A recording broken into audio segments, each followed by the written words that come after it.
Olá, tudo bem? Que bom que você está conosco mais uma vez no nosso curso bíblico Convite para a Salvação.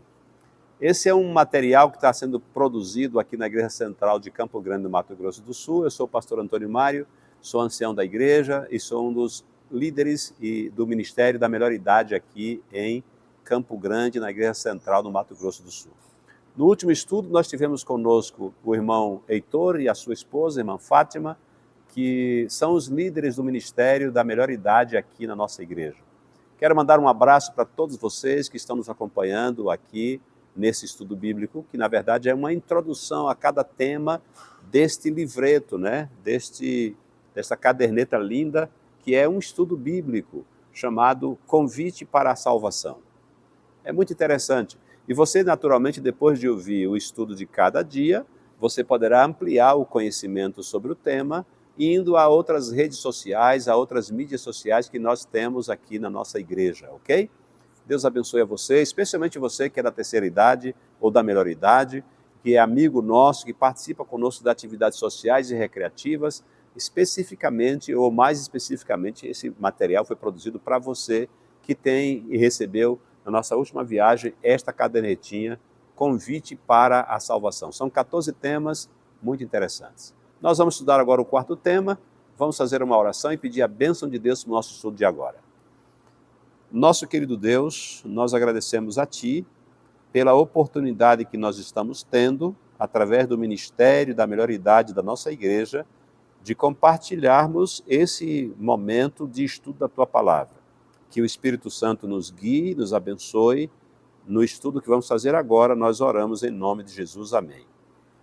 Muito bem, pegue a sua Bíblia, se você tem em casa, pegue a sua cadernetinha, se você a tem também, e vamos ao tema número 4. Já estudamos o tema número 1, que foi sobre Deus o Criador, estudamos o tema número 2, sobre a revelação, como é que Deus se torna conhecido ao ser humano, e depois estudamos o número 3, o tema 3, que foi acerca do pecado, a dúvida que nasceu no Éden sobre o caráter de Deus e o amor de Deus pela raça humana.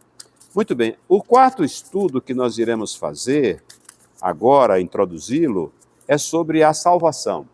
O tema é a salvação, o resgate. E eu quero fazer algumas afirmativas para que introduzamos o nosso tema. Nós estamos usando essa metodologia também de colocar alguns slides para facilitar você a compreensão do tema, tá bom? Muito bem.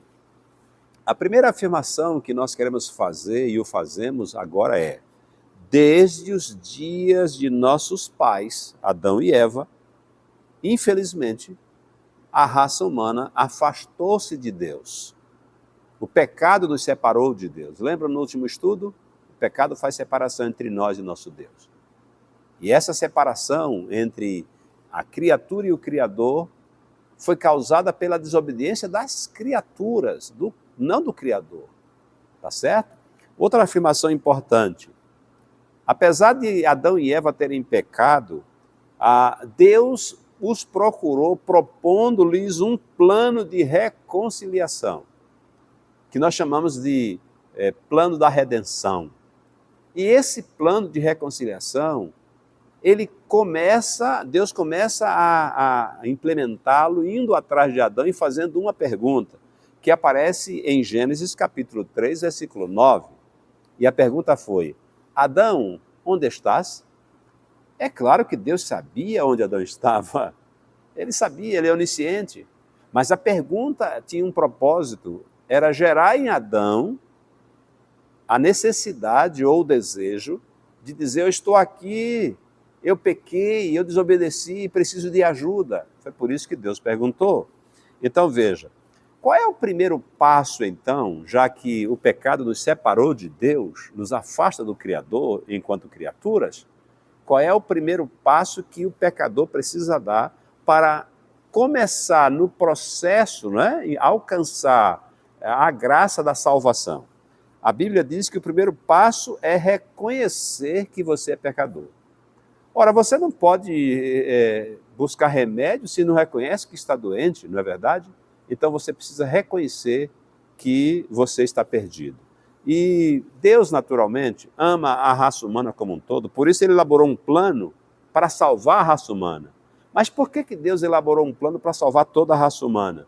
Por que todos nós precisamos de salvação? Isso é uma pergunta interessante e nós temos uma resposta. A resposta está em Romanos capítulo 3, versículos 10, 11 e 12. O texto bíblico é muito claro. Diz claramente que não há um justo sequer. Diz que todos nós nos extraviamos e nos desviamos do caminho e não há ninguém que efetivamente faça o bem na terra. Por si só, o homem é pecador e está perdido. E são todos os pecadores. Todos os seres humanos estão desviados até o dia que se encontram com Jesus. Então, o que é que você precisa fazer, não é, para receber de Deus a salvação? Como é que Deus concede aos pecadores a salvação? Naturalmente, Ele nos dá o privilégio de conhecer o Evangelho, a boa nova da redenção e da salvação em Cristo Jesus, mas a Bíblia diz em Marcos capítulo 16, 16, quem crer e for batizado será salvo. Quem não crer será condenado. No versículo 15 desse mesmo capítulo 16 de Marcos diz, ide por todo o mundo e pregai o evangelho a toda criatura. Quem crer e for batizado será salvo. Então, a salvação é concedida àquele que crê e que crendo aceita Jesus como Senhor e Salvador e é batizado nas águas, como você vê aí, um exemplo que nós colocamos para ilustrar aquilo que nós estamos dizendo. Então, veja, unicamente Jesus pode nos salvar. Só Ele pode nos salvar. Há muita gente que imagina poder alcançar a salvação, a vida eterna, seguindo outros caminhos, buscando solução em outro lugar.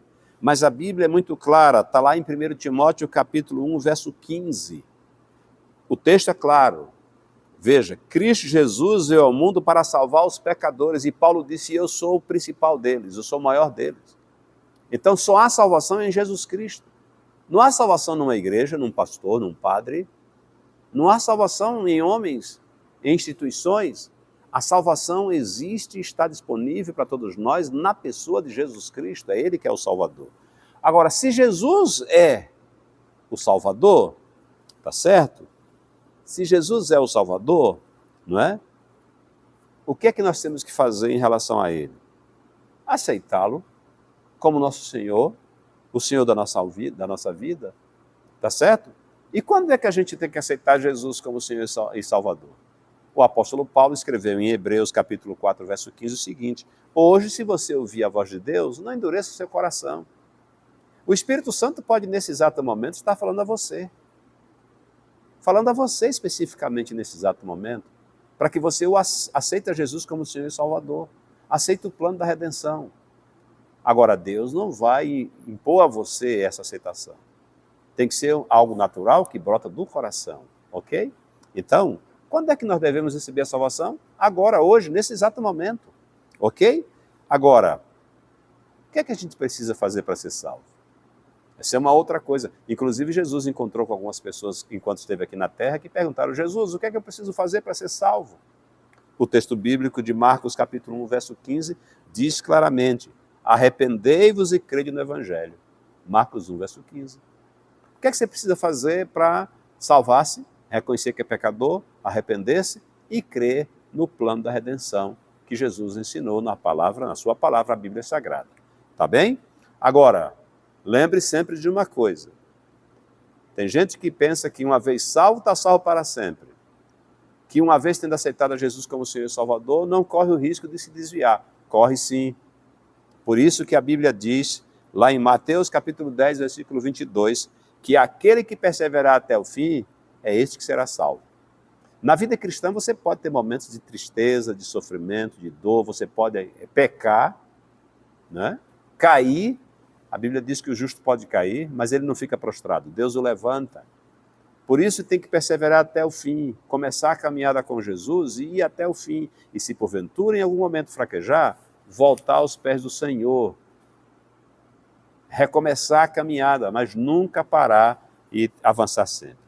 Lembre sempre, Jesus pagou um altíssimo preço por sua salvação e pela minha salvação. Por cada um de nós. O preço foi altíssimo. Apocalipse 1, verso 15, diz que ele foi o primogênito dos mortos. Não o primeiro que morreu, Primogênito para nós é aquele que nasce primeiro. A palavra primogênito aqui aplicada a Jesus Cristo é o mais importante entre os mortos. Primogênito no sentido de que tem a primazia, ou seja, o mais importante entre os mortos. Por quê? Porque ele morreu e ressuscitou e garantiu a nossa ressurreição e a nossa vida eterna. Ele nos ama, diz o Apocalipse 1, verso 5, e pelo seu sangue derramado na cruz, nos libertou de nossos pecados. Então, isso é muito importante. Eu quero, portanto, depois desse breve estudo com você, fazer 3 perguntinhas, como sempre tenho feito a você. Primeira pergunta é: há gratidão no seu coração ao lembrar que Jesus sofreu e morreu para lhe dar a vida eterna? Brota no seu coração gratidão? A segunda pergunta é: você deseja sinceramente receber o perdão de Deus e a vida eterna? Você aceita essa oferta de Deus? E a terceira pergunta é: quanto você está disposto a renunciar para receber Jesus como Senhor e Salvador, para alcançar a vida eterna? Que Deus lhe dê um coração disposto a renunciar tudo para um dia viver a vida eterna ao lado de Jesus. Vamos orar? Nosso querido Deus e bondoso Pai, muito obrigado porque o Senhor providenciou em Jesus Cristo a solução para o problema do pecado. Muito obrigado porque Jesus deu a sua vida por nós na cruz do Calvário e com o seu sangue pode nos lavar e purificar todo o pecado. Nós hoje aceitamos a Jesus como Senhor e Salvador e entregamos a nossa vida em tuas mãos. Pedimos que escreva nosso nome no livro da vida. Nós também queremos um dia, como disse Jesus, crendo ser batizado, para que nosso nome seja escrito no livro da vida. Nós oramos e agradecemos no nome de Jesus. Amém. Deus abençoe a você.